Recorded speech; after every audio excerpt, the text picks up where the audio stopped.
बरु म सास फेर्न छोड्न सक्छु होला, तर म पोर्क छोड्न सक्दिनँ। Because pork is secret of my energy. यदि कसैले मेरो छेउमा आएर पोर्क छोड भन्यो भने त्यसको कानको मुनि झ्याममा लाएर म माया गरिदिइहाल्छु। आज चाहिँ फ्याटलेस खालको एकदम रातो एकदम बबाल खालको आएको छ। अब चाहिँ यसलाई पार्नु पर्ने हुन्छ। मैले चटकी चट पारिसकेपछि यस्तो भइसकेको छ। हाम्रो एकदम दामी बबाल चकाचक वाला भएको छ। आज चाहिँ हामीले ग्रेभी टाइपको बनाएको एकदम दामीसँगले पाक्दैछ यता चाहिँ, अनि खानासँग खाँदा चाहिँ ग्रेभी चाहिँ एकदम बबाल हुन्छ। अब चाहिँ हामीले खानुपर्ने हुन्छ टक्क लाएर चट्ट पाराले क्वापसँगले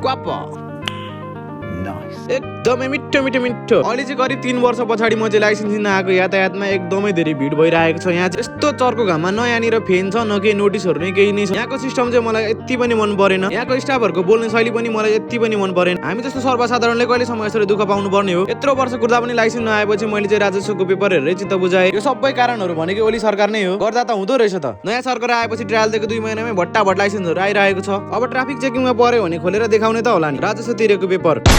सो अहिले चाहिँ मैले कपाल सपाल काटेर आइसकेँ। अब चाहिँ म जानुपर्ने हुन्छ पुलिस रिपोर्ट बनाउन। अहिले चाहिँ पुलिस रिपोर्ट बनाउन ठाउँमा आइसकेँ अनि मैले बनाइ पनि सकेँ। अब टक्क लगाएर चट्टसँगले जानुपर्ने हुन्छ। यहाँ कुकुर जस्तै छ सेम कुकुर अभी मैं गाली नहीं दे सकता। नहीं गाली नहीं देना। फैमिली देखती है, वरना मैं ऐसे गाली दूं, ऐसे गाली दूं ना, जिंदगी भर याद रखें।